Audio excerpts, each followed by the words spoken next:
député bi nu mu war a mel ak nu mu war a taxawee du ko def. mais aujourd'hui ci sa biir wax ñu ngi doon wax bay waxu député bi dañ ko war a yéene mu jënd oto beeg on est d'accord mais nguur gu yegg si bees def diagnostic ne réew mi kat dafa am jafe-jafe ci wàllu xaalis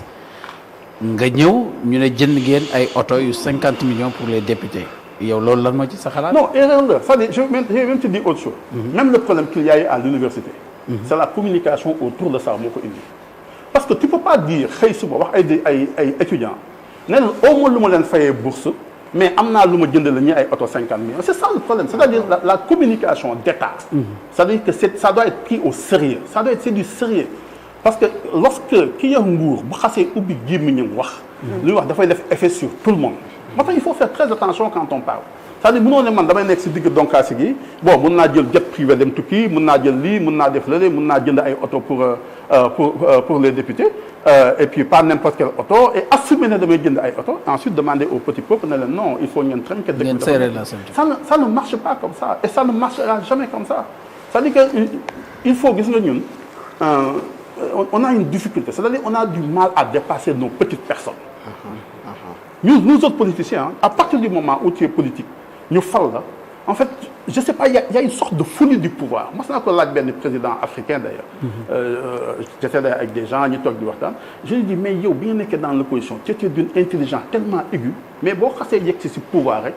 da ngeen di changer yéen ñëpp totalement je sais pas s'il y a un virus dans les palais africains wala xaw ma lan la mais nous tous écoutez tous les hommes politiques africains sont très sympas dans bu ñu nekkee si opposition ils ont un discours de rupture lu ñu wax ne moom la ñuy def bu ñu la ko waxee da nga yaakaar ne suba boo xëyee suba dëkk bi est-ce que du lu ñuy wax réalité du pouvoir moo leen di yóbbu moo koy indi parce que on nous dit souvent que y a ce qu'on appelle les réalités du pouvoir est-ce que nekkul tamit bi ñu nekkee opposition duñ ko xam loolooy tax ñu am yéene baax def yëpp mais ñu yegg si ñu am benn contrainte boo xamante ni maanaam lii fi nekk lii nga war a def. gis nga daaw wax naa la fi benn wax. topp na ma at. dem naa fi ba Paris di waxtaan ak ay nit ñu ne ma dégg nañ na nga wax ñoom bi tey naan leen. fii laa ko waxee woon. sunu ñemewul a réformer sunu constitution ak sunu ay institutions yii. c'est-à-dire que keneen ku fi ñëw suba ci nguur tu vas te faire corrompre par le pouvoir. te wax naa la ko fii daaw. mais man bokk naa si ñuy tuddee si homme politique yu constant yi nekk Sénégal yu défendre ay valeurs mais la man wóoluwuma sama bopp. ne dinaa préserver les mêmes valeurs. su ma ñëwee suba ci nguur gu mel ni bii ñu yor tey. Mamadou Ndoye ba LDMPT dama mos a dem seeti j'étais avec Cheikh Bamba Dièye mu nañu malheureusement Sénégal kenn du fal président de la République buur la ñuy fal. nous sommes le pays bi nga xam ne président lay bu xëyee suba teel boo ko neexee bu ne diw day nekk milliardaire. mu nekk milliardaire bu ko neexee mën a xëy suba ne kii am na ay milliards waaye dootul amati dara boo ko neexee suba mu xëy suba ne diw kaso lay fanaani mu fanaani kaso tey jii bu neexoon suba président lay premier ministre de la justice moo dem fanaani kaso suba pour n'importe quelle raison et sans raison c'est ça la vérité ñun ñoo tëgge noonu suñu ay pouvoir et loolu il faut que benn instant mu changer parce que le libéralisme ce n'est rien d'autre que ça c'est-à-dire il faut avoir une démocratie xam nga démocratie effectivement lu nit ñi wax dëgg la une démocratie c'est toujours une dictature la dictature de la majorité sur la minorité yéen a gën a ndaw donc lu ma bëgg ngeen di def moo xew tey si nguur moo xew si nguur yëpp moo tax li constitution di indi tax ñu indi ay droit ay liberté si biir constitution di wax naan diw am na liberté de parole am na liberté d'information am na liberté de communication am na liberté d'aller et de venir le journaliste on te protège say sources sax dañ ngay protéger boo génne information kenn du wax foo ko jël lu tax ñu koy wax parce que dañoo xam ne le pouvoir dafa am doole il est très puissant donc boo ko bàyyi mu exercer ta toute puissance liberté nit ñi dootul amati ñu ne kon nañu protéger liberté yi au départ ensuite ñu nañ ko dugal sax si biir constitution bi nga xam ne kenn du ko laal ñu ne sax nañu indi conseil constitutionnel boo xamante ne ku laal liberté yi ñu dem xëy suba teel ñu bu ko defee ko foofu ñu xëy suba teel ñu waxaan ay gardiens de la constitution ñu ne hey léegi la justice là yéen les gardiens des libertés loolu moo ko indi donc il faut que ñu nangu am intelligence su pouvoir yooyu c'est pas les pouvoirs c'est pas nos personnes ñun amuñu benn njëriñ nit kese sooy seet nguur da ngay mel ni nguur du yëfu doomu aadama yàllaa ko moom saa yi ko joxee nit mu ëpp ci moom moo tax mu siy abusé moo tax il faut ñu nangu benn yoon di mettre en place ay mécanismes yoo xamante ne su subaa bu nit bëggee jéng sax du ko mën d'accord Trump tey gis nga benn pour décision génn na ñu ne ko xaalis bi nga jëloon da nga koy remboursé xëy na suba teel na telle autre nationalité bu ñu xëyee suba dootu ñu amati visa dëkk bi ñu dem seeti benn juge bi ne mais tu n'as pas le droit on enlève ça. C'est ça qu'il faut aujourd'hui ñu arriver à faire ça. Réformer la justice ce n'est pas def en sorte que bu premier ministre jàpp bëggee ñu jàpp ni ñu jàpp ko ça c'est pas réformer la justice. Réformer la justice mooy réforme ba nga xam ne premier ministre bu bëggee ñu jàpp nit tam te kooku violé wul la loi kenn du ko jàpp. kon da nga jàpp ne jamono ji nguur bi fi nekk dafa nekk di instrumentaliser li nga xam te moom mooy. justice bi c'est le premier ministre qui le dit c'est le premier ministre qui dit su ma waxee diw jàpp leen ko ñu jàpp ko non c'est pas ça le problème. aujourd'hui day taxaw sax di wax ne tey ñu fi nekk sax ñu bëri il dit ça dañ ñaan waaw parce que nit dañoo bàyyi ñu saaga nit dañoo wax ne nit wax la lu la naqari taxul mu def délit délit mooy nit bi bu amee benn loi bu mu violé c'est ça un délit. c'est pas parce que man wax naa ak bi tey wax ma loo xamante ne neexuma man que dafa war a dem kaso. il faut nga mën ko asseoir ci ne kii dafa am une loi bu mu violé la loi pénale c'est ça principe de la légalité des infractions et des peines qui le sont applicables s'il n'y en a pas mënoo jàpp nit c'est ça la vérité tant que nit ki violé wul une loi ñu ne lii mooy loi bii la violé mënuloo moo tax d'ailleurs et ça j'appelle je voulais d'ailleurs faire une lettre au président de la République cette histoire là de ay kii dafa xaw ma lan porter atteinte à xaw ma lan du personne exerçant tout ou partie des prérogatives du président. Offense au premier ministre. C'est offense au premier ministre. amul si benn texte. C'est la vérité. Celui qui exerce les pouvoirs du président mooy bu président la nekk suppléance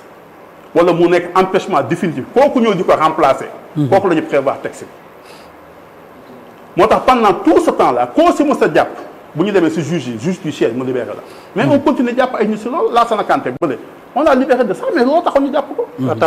à Tamba ça n'existe pas ce délit n'existe pas. mais justement le procureur mën na ko évoquer jàpp nit mais xam na ne bu demee dañ koy bàyyi mais en attendant mu yóbbu la si kaso bi nga dem toog fa. c'est ça la vérité donc il faut vraiment que ñu delloo il faut qu'on ait une intelligence ñun ñëpp ñu raxasaat suñu bopp yi dañu raxas suñu bopp yi delluwaat. ci orthodoxie état de droit démocratie république. d'accord Ndiaye. waaw man fi ma doon ñëw mooy mi ngi wax léegi lu jëm ci wàllum réforme yi ñu war a indi ak yooyu noonu avril bii ñu dëgmal nguur gi fi nekk ci dañ fiy def ñaari at. tey jii nii teel na sax pour ñu def bilan waaye bu ñu doon def évaluation wala boog bilan à mi-parcours surtout sur le plan de la liberté d'expression et des libertés publiques bi nga xamante ne yaa ngi koy évoqué ban tableau nga ñu mën a dépeindre quand on sait que boo xoolee ñoom ci ñaari at yi nga xamante ne def nañ ko fi plus de 30 journalistes convoqué nañ leen ci wax ci seen wàllub liggéey. ay détenus d'opinion également am na fi comme ni ñu ko doon nemmee ko ci nguuru Macky Sall am na ci ñoo xam ne dañoo wax seen xalaat ñu tëj leen ci kaso bi dans le cadre de la reddition des comptes également am na ci ñoo xamante ne ay këyitu docteur moo génn wane ne seen wér-gu-yaram mayu leen ñu nekk ci kaso bi malgré tout dañu continuer téye leen ci fi nga xamante ne moom mooy kaso bi am ci ñoo xamante ne dañu proposer ay caution également ñu téye leen lu jëm ci wàllu manifestation yi également bëri na ay manifestation yoo xamante ne wala boog ay marches yoo xamante ne dañ leen ko bañal donc tey boo doon def jàngat sur le plan de liberté d'expression liberté de presse ak liberté publique tey jii nii ban tableau nga ñuy dépeindre. Il faut même le dire, il y a une police de la parole aujourd'hui au Sénégal. Je demande aujourd'hui, il y a. comme laa ji bëri na téyel Nescafé bi dinaa naa leen daal ndax tontu bi neex. bu yàggee ñu jubóo nag. d'accord atiwa ñu def. alors en tout cas merci d'abord pour la question gis nga mooy lu may expliquer tout à l'heure gis nga ñun. il faut ñu nangu raxas suñu cerveau yi raxas suñu bopp yi c'est pas parce que maay président de la République man maay premier ministre man maay ministre de la justice l'État ce n'est pas l'exercice de la puissance publique du café c'est pas ça maa am doole tey man la ñu fal maa yor nguur xaaral ma jàpp diw xaaral ma jàpp diw non man je dis pas bu ñu jàpp kenn moi aujourd'hui il y a des choses bu ko nit defee je suis d'accord ñu jàpp la mais aujourd'hui ce qui est arrivé avec Abdou Nguer ce qui est arrivé avec Badara Gadiaga ce qui est arrivé avec Pape Malick Ndour qu'on a fait chez lui qui était intéressant dans le débat public s'il n'y a pas de débat même le état bi duñu performant il y a beaucoup de choses yoo xamante ne yaa ngi koy éviter parce que tu as un débat contradictoire ci sa biir la boo ko amulee yow si nguur gi sa bopp mën a am performance donc ce que tu dis là c'est vraiment le tableau et ça lépp lañ doon xaar ba mu des loolu on pouvait pas s'attendre à ça aujourd'hui xam nga dafa am yoo xamante ne sax dafa àndul xam nga boo xëyee suba teel nga ne da ngay def une loi sur l'accès à l'information def une loi pour protéger les lanceurs d'alerte xam nga pourquoi parce que tu considères que nit ñi bu ñu mënut a accéder à l'information c'est pas démocratique les lanceurs d'alerte c'est des gens qui prennent des risques donc il faut les protéger moo tax dans les pays yu ñu koy def lu ñu mettre en avant c'est la bonne foi c'est comme aujourd'hui Codé bu dem bind une information il savait que information bu mu bind baaxul mais Codé bu mu bind information bi dem na source am def na recoupement def na recherche on sait qu'il voulait pas nuire il a une mauvaise information mais il a eu cette liberté là d'informer il informe nga ne ko non li nga wax baaxul kaay jàpp non c'est pas normal parce que métier bu nekk y a un risque bu impliqué ce métier alors c'est pour ça que ñi fi ne c'est pas ce qu'ils avaient promis aux Sénégalais et il faut vraiment qu'on s'entende sur ces choses-là ce qu'on voulait c'est avoir benn dëkk bu changer totalement kenn du jaay sa morom doole il y a pas de parti état amul parti boo xamante ne mooy dominer tout le monde boo xamante ne mooy tegal ñëpp sur les rangs qui n'a pas de volonté de punir les gens parce que souvent aussi on punit les gens j'ai discuté avec un ami la dernière fois mu ne waaw kii sax nañ ko wax bàyyi ñu def ko parce que lu ñu wax dafa ëpp j'ai dit non réew kenn du jàpp nit parce que lu mu wax dafa ëpp dañuy jàpp nit parce que dafa violer une loi c'est ça le principe pas parce que man kii lu mu wax naqari na ma lu mu wax sama leader neexuma nañ ko jàpp non il faut établir que kii dafa am une loi bu mu violer et ça c'est le principe de la loi pénale la loi pénale est d'interprétation restrictive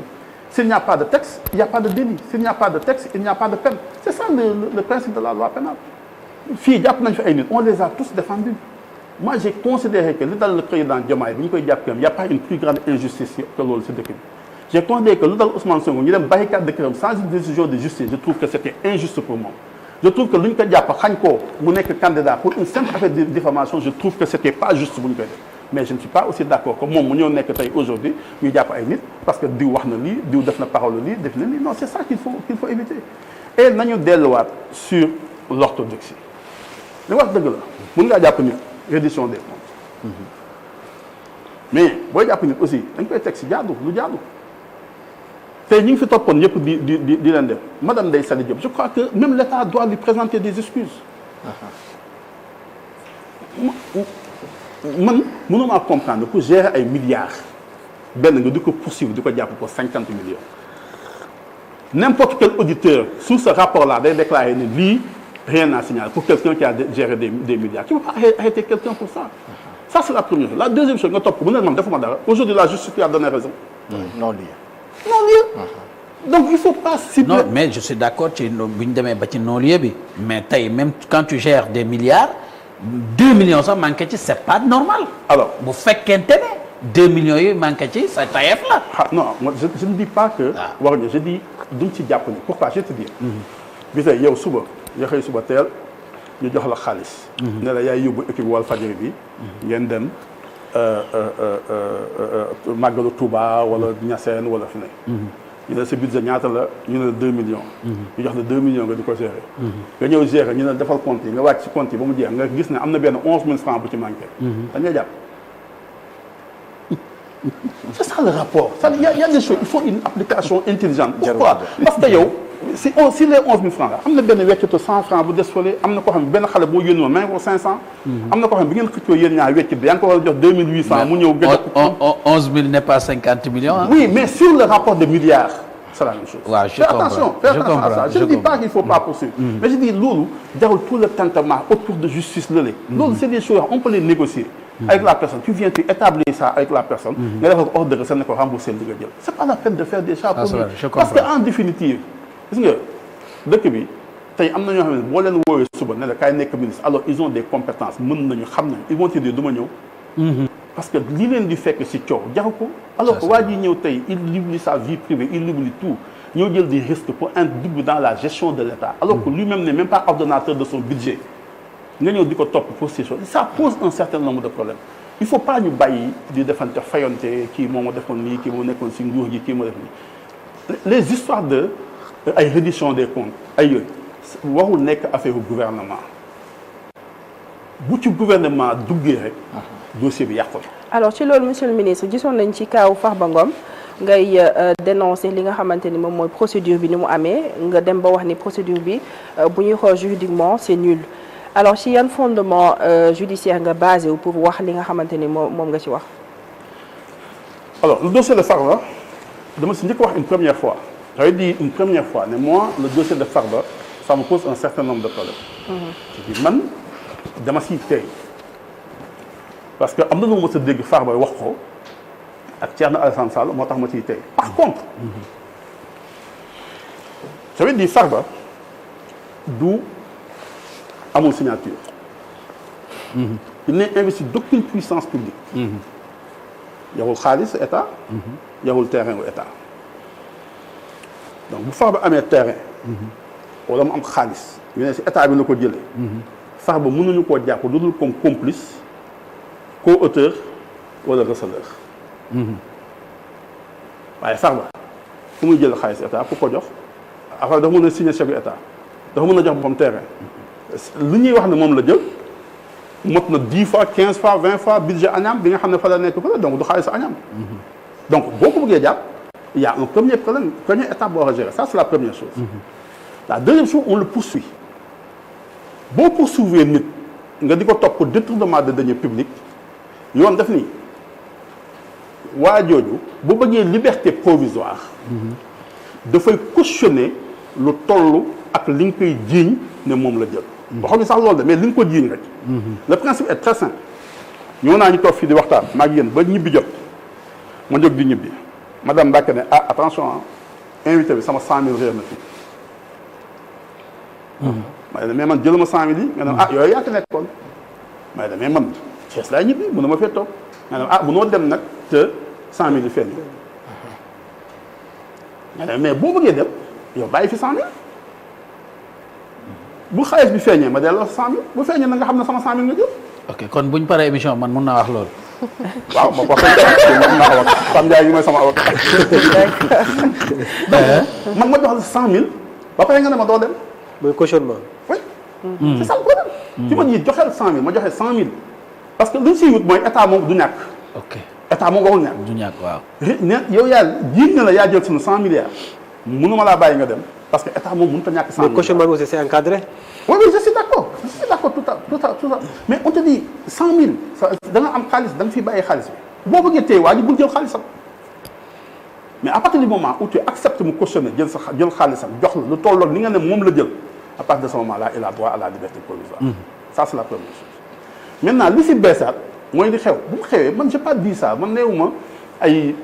dañ ko wax a téye wala waxuñu ko téye wala nuñ ko téye waxul nii j'ai pas dit que man naa ko dama ne c'est la Cour suprême du Sénégal qui l'a dit. Et j'ai donné arrêt Moussa Tine man naa fi am problème ñu may poursuivre j'étais député à l'Assemblée man bi ñu may poursuivre Assemblée bu ñuy commencé les poursuivre Pape Ndiaye l'Assemblée n'était pas en session donc bi ñu may poursuivre et je te dis c'était Ciré Clotaire qui était avocat partie adverse donc il connaît le dossier maître Pape Sène benn et autres même sama avocat cabinet Sow Seck Ndiaye et autres maître Ousmane Seye maître Kii Mbengue l'ancien ministre de Antoine Mbengue c'était un des avocats et j'avais le procureur en face et c'est le juge Ablaye Bala président de qui m'a le premier libéré donc bu ñu déclenché les cours l'Assemblée n'est pas en session procédure qu'on est Assemblée ubbi donc tu vois la différence Assemblée ubbi ñu continuer les poursuites ñu dem devant le tribunal le juge ne mais kii ñu ne ma yow député ma ne waaw l'Assemblée en session ñu ne waaw le juge ne may leen ma 5 minutes juge bi génn dugg si biir ñu ne ko l'Assemblée en session mu annulé la procédure ne ma demal ñibbi. ñii ils n'étaient pas d'accord ñu def appel ñu dem en appel le juge ne leen oui l'immunité parlementaire est d'ordre public. mu